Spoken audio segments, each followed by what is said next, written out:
What's up people out there, welcome back to another video of PK Student Affairs। और आज की इस video के बीच में मैं आपको बताऊंगा ई-कैट से रिलेटेड 5 अमेजिंग टिप्स जिनको फॉलो करके आपको बहुत ज़्यादा हेल्प होने वाली है ई-कैट को सॉल्व करते वक्त। जब आप ई-कैट को अटेम्प्ट करेंगे तो बहुत सी प्रॉब्लम्स आपको फेस करनी पड़ेंगे, लेकिन इन टेक्निक्स को आप फॉलो करने से आपको बहुत ज़्यादा यूजनेस फील होगी उस टेस्ट के बीच में। तो 5 टिप्स कौन सी है, सबसे पहले मैं उनके नेम्स बता दूंगा, देन मैं आपको उनकी ब्रीफ बताऊंगा। तो सबसे पहली टिप जो आप लोगों के लिए है वो है time management. Second one is document placement. Third one is proper paper mapping और पेपर स्क्रिप्टिंग। और fourth one is most important one is focus.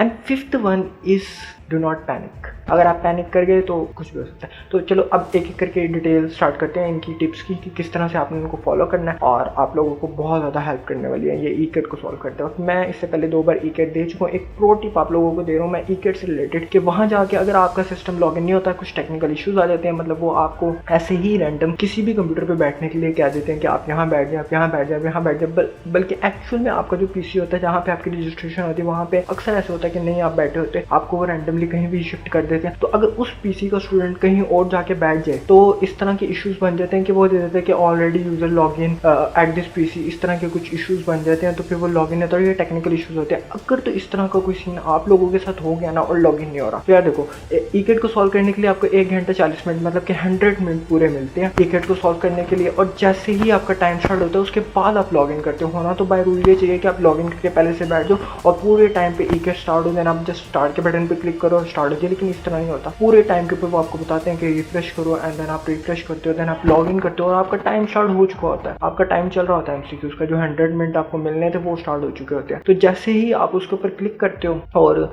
आगे आपको इस तरह की कुछ सिचुएशंस नजर आती हैं कि लॉगिन नहीं हो रहा है, एरर दे रहा है, तो फिर आप थोड़ा सा पैनिक कर देते हो वहाँ पे। तो वो पैनिक नहीं करनी, फौरन से आपने उनको कहना है कि मेरा पीसी चेंज करवाएं और आपने जल्दी से दूसरे पीसी के ऊपर जाके अपनी आईडी को लॉगिन कर लेना और देन आपने अपना ई-कैट को स्टार्ट करना है। आपका टाइम ऑलरेडी स्टार्ट हो चुका होगा उस टाइम पे, जो टाइम आपके एडमिट कार्ड पे मेंशन है उस टाइम पे ई-कैट का टाइम स्टार्ट हो जाता है। और ऐसे नहीं है कि जब आप लॉगिन करोगे तब आपका टाइम स्टार्ट होगा, तब नहीं स्टार्ट होगा। अब आते हैं अपनी 5 टिप्स के ऊपर, जो मैंने आपको 5 टिप्स देनी थी, बहुत ज़्यादा इंपॉर्टेंट है। तो सबसे पहले थी टाइम मैनेजमेंट। आप लोगों को प्रॉपर मिलते हैं 100 एमसीक्यूज और उसको सॉल्व करने के लिए मिलते हैं 100 मिनट्स। तो आपने 1 मिनट देना होता है एक एमसीक्यूज को, लेकिन अगर आपने 60 सेकंड से एक एमसीक्यूज के ऊपर लगा दिए तो आपके एमसीक्यूज कभी भी पूरे टाइम नहीं हो सकते। आपने कोशिश करनी है कि एक एमसीक्यूज को सॉल्व करना है 45 सेकंड के बीच में, फाइनल करके आपने नेक्स्ट में मूव करना है और 15 सेकंड आपने सेव करने हैं हर एमसीक्यूज के बीच में से। वो मैं आपको क्यों कह रहा हूँ, आपको मैं नेक्स्ट स्टेप मैपिंग में बताता हूँ। तो आपने क्या करना है कि 30 सेकंड्स के बीच में उसको जितना भी आप मैक्सिमम स्टेटमेंट से डाटा गेट कर सकते हो वो गेट कर लो और 15 सेकंड्स के बीच में अपना डिसीजन लो एंड उसको टिक करो और 45 सेकंड्स के बीच में नेक्स्ट के ऊपर मूव कर दो, ताकि आपके 15 सेकंड सेव हो जाए और जो लॉगिन इश्यूज भी आ जाते हैं और बाकी जो भी टेक्निकलिटीज आती हैं उसके बीच में जो प्रॉब्लम्स आ जाती है आपको फेस करनी पड़ती हैं, वो टाइम को आप ओवरकम कर सको। और आपने क्या करना है नेक्स्ट पॉइंट के बीच में, जो क्या है मैपिंग।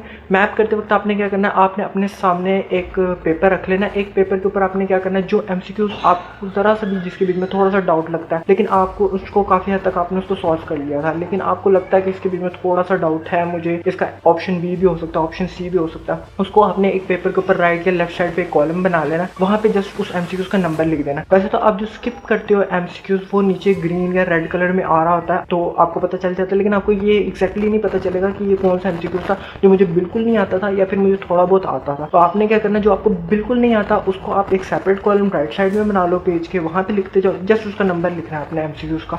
बाद में आप वहाँ पे मूव करके एंड पे जो आपके पास टाइम सेव होगा ना 15 सेकंड, जो मैंने आपको स्टार्ट में कहा कि आपने सेव करने, उस टाइम में आप जाके पहले आप वो वाले एमसीक्यूज को देखोगे जो एमसीक्यूज आपको थोड़े बहुत आते हैं जिसके ऑप्शंस में डाउट था। वो करने के बाद अगर आपके पास टाइम बचता है फिर आप उन एमसीक्यूज की तरफ जाओगे जो आपको बिल्कुल नहीं आते थे, इसलिए आप सेपरेट कॉलम बना लेना और उसमें आई डोंट थिंक सो कि ज़्यादा टाइम लगेगा। जस्ट अपने मार्कर पेन या फिर बॉल पॉइंट की टिप को ओपन रखना और सामने पेज को बिल्कुल अपने सामने रखना, ताकि आप जल्दी से उसको लिख सको कि ये वाला एमसीक्यूज था और उसके ऊपर जल्दी से आप एमसीक्यूज के एंड पे आप पहुंच सको। ओके, थर्ड टिप की तरफ चलते हैं। थर्ड टिप है डॉक्यूमेंट प्लेसमेंट। डॉक्यूमेंट प्लेसमेंट के बारे में मैं आप लोगों को क्यों कह रहा हूँ, क्योंकि मेरे साथ ई-कैट के बीच में 2 बार हुआ था ये कि मैं अपना पूरा फोकस कर रहा था ई-कैट। एक तो पहले उनके टेक्निकल इश्यूज आ जाते हैं और फिर जब टेक्निकल इश्यूज रिजॉल्व होते हैं और आप फोकस करना स्टार्ट करते हैं तो वो क्या कहते हैं आ जाएंगे कि आप यहाँ साइन कर दें, आप अपना आईडी कार्ड दिखाएं, आप अपना एडमिट कार्ड दिखाएं। तो इस तरह की उन्होंने अपनी चीज़ें पहले से प्रॉपर नहीं की होती होती, मतलब एक एक करके चीजें चेक करने के लिए बीच में आते रहते हैं, कभी वीडियोस बनाने के लिए आ जाते हैं, तो आपको फिर वो प्रॉब्लम हो सकती है। तो आपके जितने भी डॉक्यूमेंट्स हैं आपने लेफ्ट या राइट साइड पे अपने टेबल पे आगे साइड पे करके रख देने हैं, और जब वो आपको आके कहेंगे डॉक्यूमेंट्स दिखाओ तो आपने कहेंगे ये डॉक्यूमेंट्स